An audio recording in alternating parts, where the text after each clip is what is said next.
Welcome back to the Bigger, Braver Life Show. Your host, Angela Williams here. I'm so excited to have you all back. I have a wonderful guest today. She brings such an amazing powerhouse presence wherever she's at, and I'm super excited to share Jasmin Haley, CEO of the Legacy Scalar Consulting Firm. Jasmin is an award-winning speaker, author, educator, and podcaster dedicated to helping audiences understand that the time is now if they want to make an impact and serve their communities from the heart. Her inclusive message on burnout, becoming legacy-driven, and how to create presentations that reach the heart have impacted the lives of her audience members and transformed the professionals she has coached to business growth and successful speaking careers. Welcome, Jasmin. Thanks for having me, Angela. I'm really looking forward to this conversation. Yes, I'm so happy to have you again, folks. When we met on in a group that is dedicated to amazing professionals continuing to grow their business, take care of themselves, do things more effectively, efficiently, and inclusively. And so she just brings such a wonderful presence. So I'm really happy to have her here. So Jasmin, tell us about your journey to, from where you started to where you are now. How are you living your bigger, braver life? So I started my journey in an atypical way. I would never have thought that I would actually be in entrepreneurship full time. I knew that I had a love affair with teeth by the age of 13. I knew that I was going to dedicate my life to dentistry. And so I went to a specialized high school for dental. I wind up graduating from there near the top of my class. And I went into dental hygiene. And once I finished dental hygiene school, I was going to become a dentist. And it didn't work out that way. I wound up starting a family instead and decided to dedicate my career specifically to public health, and eventually went into academia and started teaching full time. But what I didn't realize was that I was in a toxic work environment. I had unhealed trauma that I had not dealt with. I was in the perfect eye of a storm when my mother suddenly passed away. And so grief with toxic work environment, burnout wind up taking over my life. And I had to make a decision if I was going to continue on that track or change my life, because I had children that were watching me. And so I decided to leave my place of employment and start my business. And at that time, the skills I had was educating. I had worked in nonprofit work and I planned events when I was an educator as well. And so I took my skills, which were educating, and I started my speaking business. And I started hosting my own events and eventually grew into a well-known brand in healthcare. But in 2019, at the end of it, and in 2020, I decided to pivot my business outside of the healthcare industry because I knew my calling was larger than what they could provide for me. And so now I do the work that I do now. I have a consulting firm where we help people amplify their voice through speaking. And I think what's really important for everybody to know, I live a bigger, braver life because I am legacy driven. And I know that every choice that we make every single day is a part of our legacy. Every interaction we make, every intention that I set for the day, it's a part of my legacy. And so I have decided to live with no regrets. And therefore, that means that I have to show up, get visible, and help other people be set free with my own message so that they can then live out their legacy using their voice. Wow, thank you so much. That was a wonderful recap of your journey. And there's so many points I want to touch on. And folks are listening to this. There's a lot of similarities actually in our stories. I was also in the education space for a while. And always having this calling and knowing that there's something bigger that is calling for us to do. And I think, getting in these situations where, we're on one path, and then because we're trying to help and we love people, yeah, there's other stuff going on, real-time stuff, stressors, right? Past traumas, stories, right, that are kind of keeping us stuck in this burnout and stress cycle. We have to make a choice. And so with being able to see, such change of impact that you were able to make now versus maybe, that smaller scale impact that you were trying to. What a great ability and opportunity for you to do that and answering that call of, yes, I know there's more. I know there's better. That's really what this show is about. Thank you for doing that. I want to have you talk more about legacy because I think that's something that when I think about myself, when I think about a lot of the entrepreneurs that we share the space with, we have such a big vision that it includes multiple generations ahead of us. And I want to ask you something. It was a lot of discovery to get here, but I want to help individuals, groups, teams, communities, right? Help them to achieve their version of success, to achieve their higher potential, because I know that's going to ripple impact on their communities, on their children, on their family and friends and things like that. And where I got that starting point was that in my life, there were a lot of people who, it's like you know that they're so intelligent, they're so caring and capable, but this trauma has really taken over their lives and they weren't able to kind of do the work or break out. And so, you just wonder what different ripple effect would that have if they were able, right, to tap into, heal, to grow, to tap into their potential. So I don't know if that resonates for you, but I want to kind of hear more about where that inspired you to impact legacy in that way. I think there is something within me that I couldn't ignore. And that's just my personality. I am a little bit more of a risk taker. So to give context to that, I am the first college graduate of my siblings. I'm the fifth child, right? But the four siblings ahead of me did not go to college and finish at that time. And they are 20 years my senior, the oldest one. So we're talking about a huge age gap. And I knew by growing up the way that I did with limited resources and with constant struggle, education was going to be the means of me to get out of that. And what I did not understand was the actual how. What keeps many of us away from moving towards a bigger and braver life is we feel like we need to know every single step that takes us there. But I liken it to driving in fog. You put the high beams on, you're only going to be able to see but a certain couple of feet ahead. You know your destination is ahead of you, but you may not be able to see all of the steps. So you just need to take the first, and then the second, and then the third, and then your pathway becomes clearer. What keeps us stuck and not legacy driven is fear of rejection, fear of abandonment, fear that of reaching the success, not feeling worthy of the success. So when I think about some of the risks that I took when I left the healthcare industry, I had a 6-figure business. I could have kept growing it, but I knew that there was something bigger. I knew that there was too much struggle with what I did achieve. I knew that in that specific spot, that there was more ease in my life. I just didn't know how I was going to get there. And so I was willing to deal with the ugly parts of the unknown and working through it and trusting myself just enough to move through. That's being legacy driven. It's knowing that there needs to be some sort of change, but you can't mitigate all of the risks. And the hard part is we're also fighting against biological effects. And the reason why I can talk about this in here is I see your LCSW. When we're dealing with people who come from backgrounds, I have a high ACE score. And although this is not definitive answer, I know that my risks are higher because of what I've dealt with as far as trauma in my life. And we underestimate the trauma that's been passed on to us from our family and their family and their family. So there are patterns that we are using every day today that impact our legacy, that impact our decisions. Are we willing to slow down enough to hear where our heart is taking us, where our abilities are taking us, and to be honest enough to see some of those patterns that may come from the past or that have been brought to us? Are we honest enough to say, I'm going to make a choice to do it differently?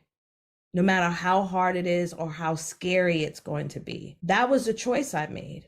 And there were times in my business where dust bunnies, were having a party. And I had to say, why? Why was I brought here to this thinking that I can have more? Why? I had to stick it out. And that's the part that most of us aren't willing to brave through. There's nothing remotely different between any of us other than the fact that I've dedicated myself and I committed and I showed up consistently. That is the only difference. And I listened to what my gifts and my strengths were, and I held on tight to that. Yeah, that's so well put. I think when we make the choice to go after our calling, our vision, especially as a business owner, a movement leader, what have you, there are a lot of times when the traumas, the stresses, the fears, the anxieties, they all can stack up. And especially if you're not, like you said, in some of those seasons where you might not be having that consistent income,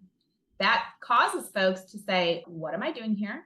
I'm going to quit and go work at Starbucks. I'm burning this all down. Like, this is, what am I doing? Because it's, again, you still having to navigate all of those pieces that you said, the fear of the unknown, right? And then if I get the success, then what?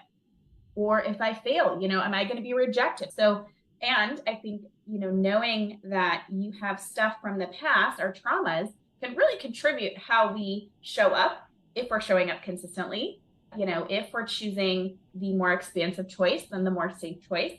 And again, nothing wrong with that, but doing the work, doing that inner work, the healing, the therapy, the trauma work, the somatic work, the mindset work, all of that's so important to helping us to detach and separate from that heavy fear-based, stuff that kind of holds us back and holds us away from our bigger calling. So I love that you shared that. Yes. Thank you so much. Absolutely. Yeah. And it's real. I mean, I feel like business is emotionally, physically, spiritually taxing. And so there's a part of me, I went and got myself some therapy, and there's a part of me of honoring what are those things that scare me the most. And then I dig deep on, well, what's the real reason behind it? Right. Some of us, we don't tap in.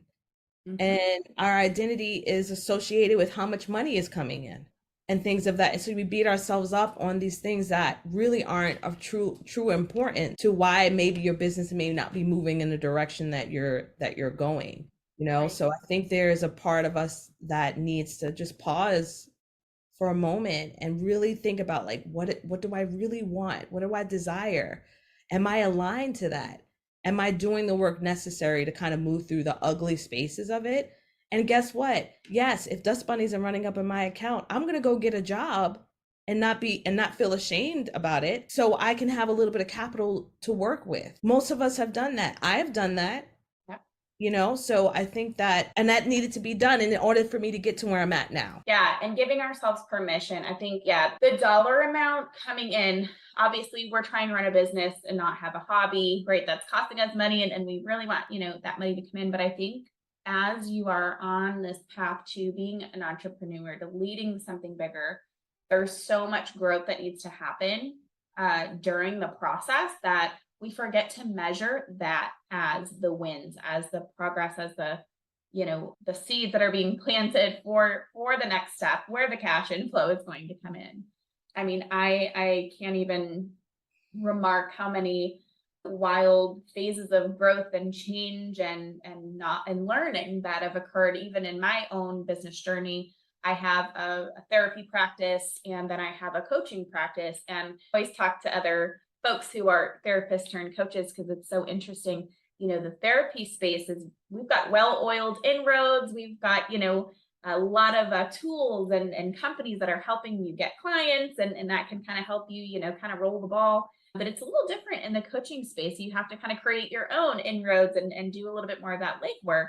So that can feel like a different ball game when you're used to something over here and then, trying to transition over here. So but I think the amount of learning and growth, like, we really have to put that in as a measurement of, this whole process, because we can also share that with others and help them in their process. Absolutely. Can you talk more about why specifically is it that you are helping people to share their message, to speak their message. What called you to that specifically? What called me to that was when I was out there speaking and sharing my message, the number of people that were stating they desire to do the same. So I stumbled upon coaching and consulting and helping others out of accident. I mean, that was really it. You know, when I started speaking at that time in the healthcare industry that I started in speaking, there were not any other Black dental hygienists on the stage. I was the only one with this melanin like this. There was no one I could reach out to that was, and this is not 1960. This is 2015. Okay.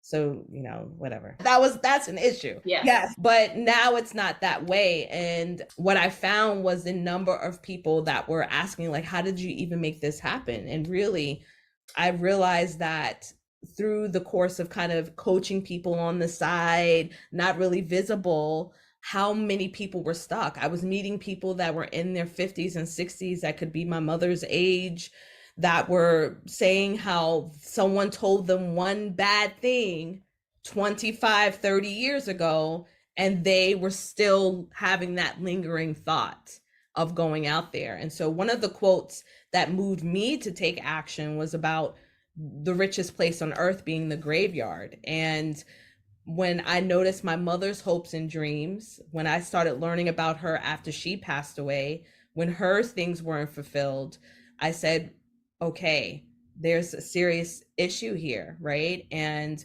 there are tools that I have that I can help someone just make the process a little bit easier. So I started playing around with it, but I didn't fully step into where I personally feel God wanted me to be until 2021, after shying away from it.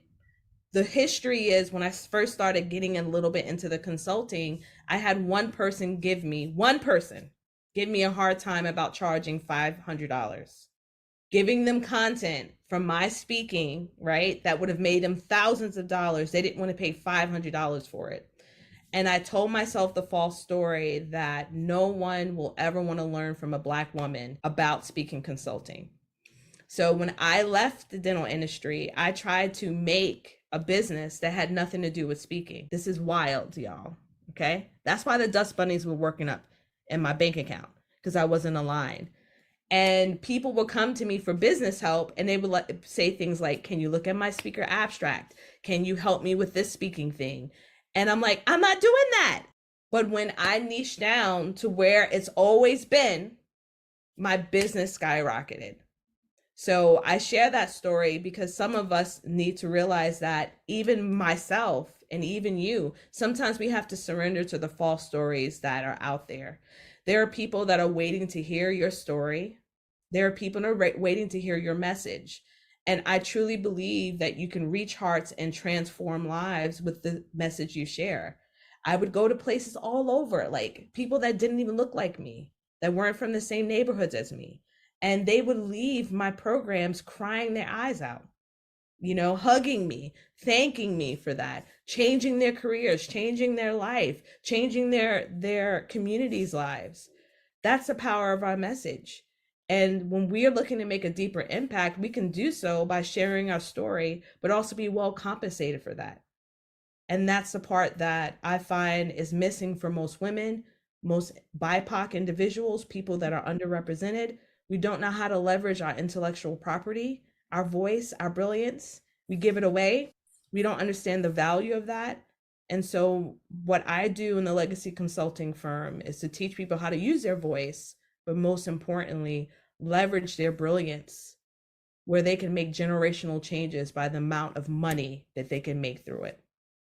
Beautiful. I think one of and you can tell me, you probably know more about this, but when I talk to folks who want to get further into speaking and sharing their story, there's, I think initial thoughts come up of, my story isn't as impactful as Susie, who went through 55 challenges and lived, or whatever, right? So I think there's that thing that comes up, and that block of like, how do I even go about making money? So is that something you address in your program, or how do you manage that? Absolutely. We do address that. I think, what my gifts are is packaging expertise, packaging your story into signature talks and programs that can be done on rinse and repeat. Every single one of us have a story. So what I've heard people say is, I don't have a New York Times bestseller. You don't need a book in order to start speaking. I don't have the right weight, accent, hair, ethnicity. You just need to truly be yourself. The audience only cares about you actually pouring into them, right? And giving them something valuable. I've heard things like, I don't have a traumatic story. You don't need a traumatic story in order to share your message. You just need to be you. And you need to figure out how your message impacts the lives of your audience. How can you bring, I would say the best way to describe it is, how can you bring value to the life of the audience member? There's lessons in what we've all learned. There's lessons that you have, Angela, that can help somebody else. And there's no one else that can tell it like Angela Williams can, right? There's no one that is from Jamaica, Queens named Jasmin Haley and has had the same experience. The way I speak is going to be completely different. What you need to combat is whether or not you feel that you're worthy to tell your story. Absolutely. And, I think, I don't know if I've heard this somewhere. When you approach that topic of sharing your story, it's exactly that.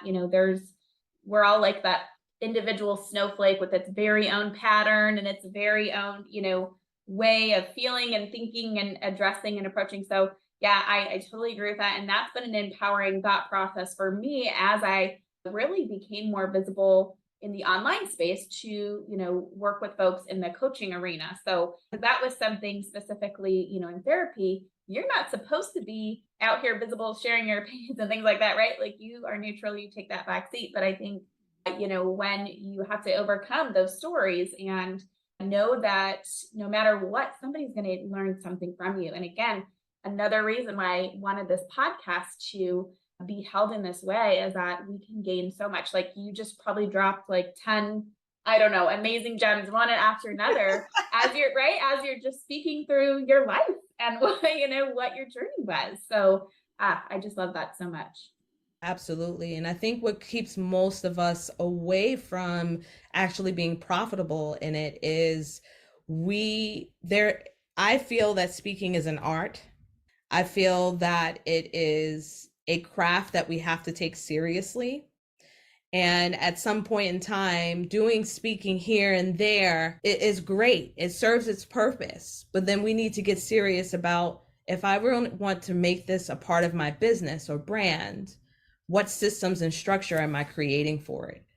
And so one of the first is creating a signature talk, understanding what that talk is, who it is that you're speaking to, and then really codifying your expertise so that it's digestible for people that you're pitching, organizers, businesses, right?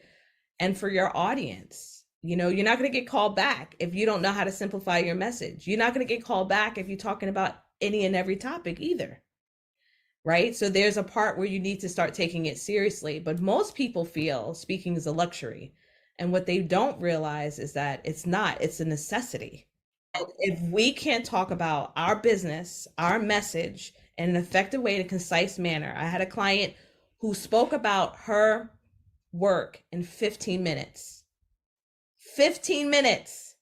And she was able to get a six-figure opportunity from it. She spoke for free for 15 minutes. Not many of us can't say we can talk about our disruptive thinking or our process in a 15-minute keynote. Many of us can't say we can do that like this. We'll be rambling. Right. And then also the other thing too is when you feel like you have so much knowledge, it's like, what is digestible? You're so far in it, you can't separate that now. But that's so important. Like you said, to be able to give it to the right people in the right way and the, digestible way. That was such a great way to say that. Yes, yes, absolutely. So, Jasmin, thank you for sharing all of this. I'd love to, first of all, have you tell folks, what would you recommend as the first step for somebody who wants to get started sharing their story or being a speaker and being compensated for that? I would say the first step is getting a signature talk, understanding what that talk is, something that is aligned to your goals for your business and brand. And then from there, you have to pitch it. That's it.